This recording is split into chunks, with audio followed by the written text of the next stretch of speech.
በርካታ የዓለም ሀገራት መሪዎችን ያንቀጠቀጡት ትራምፕ ቻይና ሲደርሱ ስርዓትና ስነ ስርዓት ይዘው ታይተዋል።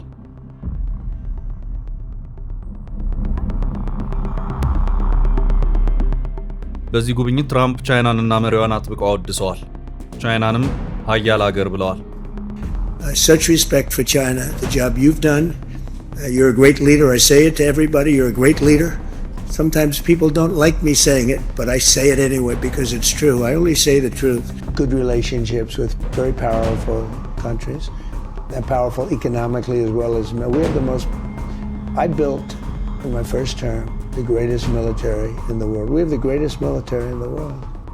በነገራችን ላይ የትራምፕ ኤርፎርስ ዋን አውሮፕላን ቤጂንግ ከመድረሱ በፊት የአሜሪካ ኤርፎርስ 17 አስቀድመው በቦታው እንዲገኙ ተደርጓል።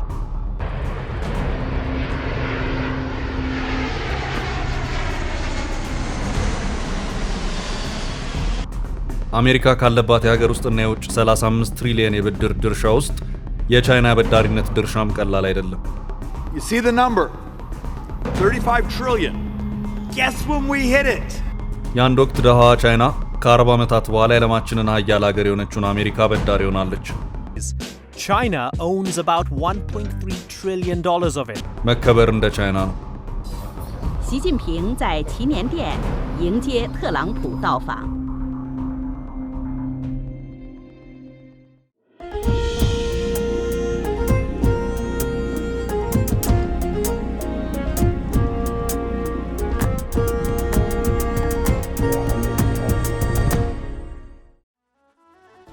ፕሬዚዳንት ዶናልድ ትራምፕ የቻይና ጉብኝታቸውን አጠናቀው ወደ ዋሽንግተን ተመልሰዋል።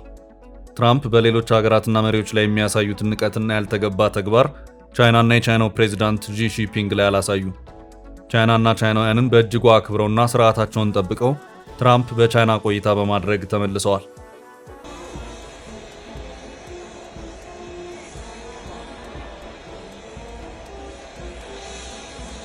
ፕሬዚዳንት ዶናልድ ትራምፕ ከሰዓታት በረራ በኋላ በምሽት ቻይና ቤጂንግ እንደደረሱ በቀጥታ የቻይናው ፕሬዚዳንት ጂ ጂንፒንግ አልተቀበሏቸውም። ትራምፕ ከጂ ጂንፒንግ ጋር የተገናኙት በተያዘላቸው ፕሮግራም መሰረት ነው። ትራምፕ ቤጂንግ ሲደርሱ ጂ ጂንፒንግን ወክለው የተቀበሏቸው ምክትል ፕሬዚዳንቱ ሃን ጀንግን ናቸው። እንደሚታወሰው ፕሬዚዳንት ዶናልድ ትራምፕ ለሁለተኛ ጊዜ ተመርጠው ስልጣን ሲይዙ በነበረው በዓለ ሲመት ፕሮግራም ላይ የቻይናው ፕሬዚዳንት ጂ ጂንፒንግ እንዲገኙ ተጋብዞ ነበር። ሆኖም ጂ ጂንፒንግ በእሳቸው ፋንታ ወክለው የላኳቸው ቤጂንግ ላይ ትራምፕ ከአውሮፕላን ሲወርዱ የተቀበሏቸውን ምክትል ፕሬዚዳንቱን ሃን ጂንግን ነው። ይህ ሰው በቻይና ኮሚኒስት ፓርቲ ውስጥ ቁልፍ ቦታ ያላቸውና የቻይናው ፕሬዚዳንት ጂ ጂንፒንግ ልዩ መልእክተኛም ናቸው።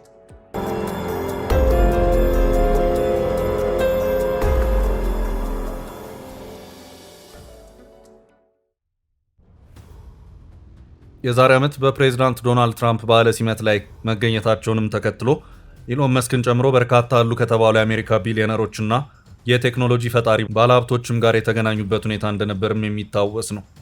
界代表特斯拉公司首席执行官马斯克、布鲁金斯学会名誉主席桑顿等。 ፕሬዚዳንት ዶናልድ ትራምፕ ለቻይና ያሳዩትን ልዩ አክብሮት የአሜሪካ የዘመናት አጋር ለተባሉት አውሮፓውያን ማሳየት አልቻሉ። ለምን የሚለው ነገር ጥያቄ ሆኖ እንደቀጠለ ነው። ትራምፕ በተለይ ከንግድ ግንኙነትና ከአውሮፓ ጋር የጋራ መከላከያ ከሆነው የሰሜን አትላንቲክ ጦር ቃል ኪዳን ጋር በተያያዘ አውሮፓ የአሜሪካ ጥገኛ እንደሆነ አድርገውም ያስባሉ። ኔቶ ማለት የሰሜን አሜሪካና የአውሮፓ ሀገራት የጋራ መከላከያ ተቋም ማለት ነው። ከሰሜን አሜሪካ ራሱ አሜሪካና ካናዳ ሲገኙ ቀሪዎቹ 30 ሀገራት ከአውሮፓ ናቸው።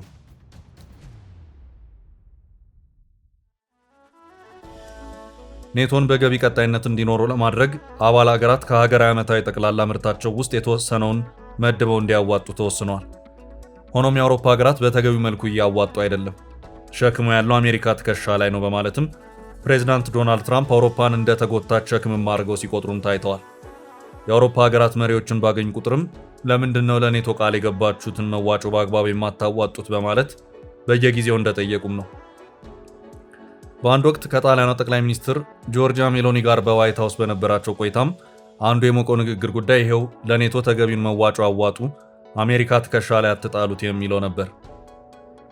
importante di questo tempo per quello che riguarda la guerra in Ucraina, lei sa come la penso che ci sia chiaramente una diciamo ci sia stata un እናም ከኔቶ ጋር በተያያዘ ፕሬዚዳንት ዶናልድ ትራምፕ አውሮፓ በኔቶ በኩል አሜሪካ ከምታደርገው እገዛ ውጭ ብቻውን ራሱን መከላከል የማይችል ስብስብ አድርገው በማሰባቸውም ያላቸው አመለካከትም ዝቅ ብሎ ይታያል። ትራምፕ ለአውሮፓ ያላቸውን ዝቅ ያለ አመለካከት ያንጸባረቁበት አንድ አስገራሚ ክስተት በአንድ መድረክ ላይ ተከስቷል። ይህ የሆነው ከአንድ ዓመት በፊት ነው። የእንግሊዙ ጠቅላይ ሚኒስትር ኬር ስታርመር ወደ ዋይት ሃውስ አመሩ።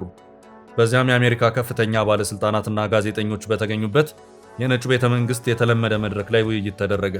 ጠቅላይ ሚኒስትር ኬር ስታርመርም እንግሊዝና አሜሪካ ስላላቸው የቆየና ጠንካራ ዘርፈ ብዙ ግንኙነት እያነሱ በማደናነቅ ማብራሪያን ሰጡ።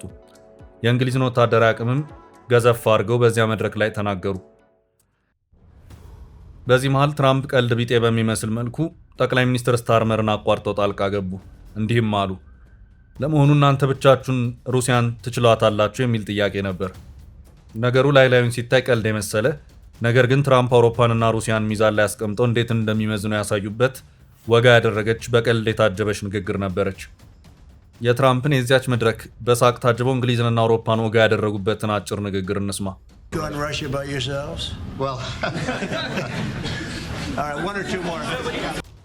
አውሮፓ በተለይ ከኔቶ ጋር በተያያዘ ከአሜሪካ ጋር የፈጠረው የጋራ መከላከያ ጥምረት ራሱን በራሱ መከላከል የማይችል ጥገኛ ተደርጎ በአሜሪካና መሪዎቿ እየተቆጠረ እንደሆነ ትራምፕ ቁልጭ አድርገው አሳይተዋል። ሌሎች የአሜሪካ መሪዎች ፊት ለፊት አውጥተው የማይናገሩትን ትራምፕ ሳይደብቁ እውነታው ይሄው ነው ወቁት በማለት እቅጩን ተናግረዋል። ትራምፕ በአጠቃላይ ሲታይ የአሜሪካ አጋርን የተባለውን አውሮፓን መዝነው ያስቀመጡበት የራሳቸው ሚዛን ያላቸው መሆኑን በሚገባ አሳይተዋል። ነገሩን ወደ ቻይና ስንመልሰው ትራምፕ በተለይ በዚህ ጉብኝት ለቻይና ያላቸውን አክብሮትና ቦታ በሚገባ አሳይተዋል። በንግግሮቻቸው ተቆጥበው ስርዓትን ይዘውና በልዩ አድናቆት እንደተደመሙም ሲነገሩ ተደምጠዋል። ትራምፕ የሀገሪቱን ፕሬዝዳንት ዢ ጂንፒንግን ሲያገኙ አንተ ቅደም አንተ በሚል በልዩ አክብሮት ትራምፕ የትህትና ስርዓትን ጭምር ሲከተሉም ታይተዋል። Those talks are expected to focus heavily on Taiwan, artificial intelligence regulation, and the Strait of Hormuz blockade crisis. ወሳኙ ጥያቄ ቻይናን በዚህ ደረጃ በትራምፕና በባለስልጣኖቻቸው እንድትከበር ያደረጋት ነገር ምንድነው የሚለው ነው። ከቻይና መከበር ጀርባ ያለው እውነታ ሌላ ምንም ሳይሆን የሀገሪቱ ኢኮኖሚ ነው። ቻይና እንደ አሜሪካና አውሮፓ 100 ዓመታትን የፈጀ ኢኮኖሚን አልገነባችም። ከአሜሪካ በመቀጠል የዓለማችንን ሁለተኛ ኢኮኖሚ ለመገንባት የፈጁባት ዓመታት ከ50 ዓመታት ጥቂት የሚያልፉ ናቸው። ይህ ፈጣን የቻይና ኢኮኖሚ እድገት ሲታይ አሜሪካንን በማለፍ የዓለማችን ቁጥር 1 ኢኮኖሚ ለመሆን የሚፈጅባት ጊዜ ውስን መሆኑ ጥርጥር የለውም። ይህንን እውነታ ደግሞ አሜሪካ፣ ቻይናም ቀሪው ዓለምም ያውቀዋል። የቻይና እድገት ሁሉ በሁሉ የሆነ ከመከላከያው እስከ ዘመኑ አርቲፊሻል ኢንተለጀንስ ድረስ የዘለቀ ነው። አሜሪካ በብዙ መልኩ ውድ በሆነ ዋጋ የምታመርታቸውን የኢንዱስትሪ ምርቶች ቻይና በቀላሉ ወደ ገበያ ሊገቡ በሚችሉ መልኩ ታመርታቸዋለች። የአሜሪካ ምርትና የቻይና ምርት በተመሳሳይ ዋጋ በእኩልነት ገበያ ውስጥ ሊገቡ አይችሉም። ቻይና የምታመርትበት መንገድ የሀገሪቱ ምርቶች እዚያው ቻይና ይቅርና አሜሪካ ድረስ በመግባት እዚያው አሜሪካ ከሚመረቱ ምርቶች ጋር በዋጋ እንዲወዳደሩ ማስችሏቸዋል። ይህም በመሆኑ የአሜሪካ ምርት ቻይና ገብቶ መወዳደር ሲሳነው፣ በሌላ አቅጣጫ ደግሞ የቻይና ምርቶች አሜሪካ ገበያ ውስጥ ሳይቀር ገብተው እዚያው አሜሪካ የሚመረቱ ምርቶች ገበያን መቀማት የቻሉም ሆነው ተገኝተዋል። ከዚህ ባለፈም ሁለቱ ሀገራት በቴክኖሎጂ ዘርፍ በተለይም በመከላከያውና በአርቲፊሻል ኢንተለጀንስ የሚያደርጉት ውድድርም ቀላል አይደለም። ቻይና ብዙም አቅሟን የማታባክን በሁሉም ቦታ አለው የማትል ቁጥብ አካሄድና ጥብቅ የውጭ ፖሊሲ ያላት ሀገር ናት። ቻይና አሜሪካን በኢኮኖሚ መገዳደርም ባለፈ በአሜሪካ ኢኮኖሚ ውስጥ ከፍተኛው አበዳሪ ሀገርም እንደሆነች መረጃዎች ያመለክታሉ። አሜሪካ $6 ትሪሊዮን የሀገራት ብድር አለባት።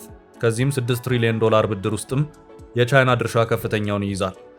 ይህንን $6 ትሪሊዮን ዕዳ በመክፈሉ በኩል የትኛውም የአሜሪካ ፕሬዝዳንት አልደፈረም። በአንድ ወቅት ትራምፕ ስለዚህ $6 ትሪሊዮን ብድር ሲናገሩም በቃ 2 ትሪሊዮን ከሳውዲ፣ 2 ትሪሊዮን ደግሞ ከኳታር፣ 2 ትሪሊዮኑን ደግሞ ከተባበሩት አረብ ኤምሬትስ ወይም ዩኤኢ በማምጣት እንዲከፈል አደርጋለሁ ሲሉም ነበር የተናገሩት። Government programs.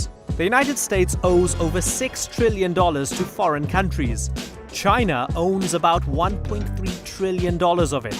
It makes them the largest foreign owners of US debt. ይህ ከሶስቱ ሀገራት ይሰበሰባል የተባለው $2 ትሪሊዮን ሲደመር በጠቅላላው $6 ትሪሊዮን የሚሆነውን የአሜሪካ ዓለም አቀፍ ዕዳ ይከፍላል ማለት ነው። ትራምፕ የአሜሪካንን ብሔራዊ ዕዳ ጉዳይ እንዲቀለል አድርገውም ነበር ሂሳቡን የሰሩት።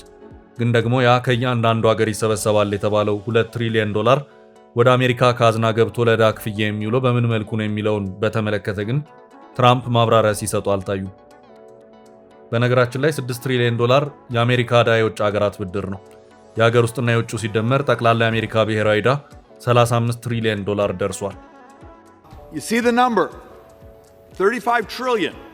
Guess when we hit it? Alone, the debt was about $4 trillion. It has now surpassed $35 trillion. ቻይና በአንጻሩ አሁን ባለው ሁኔታ አበዳሪ እንጂ ተበዳሪ ሳትሆን በአሜሪካ ኢኮኖሚ ውጭ አበዳሪዎች ድርሻ ውስጥ ከፍተኛውን ድርሻ በመያዝ እንደቀጠለች ትገኛለች።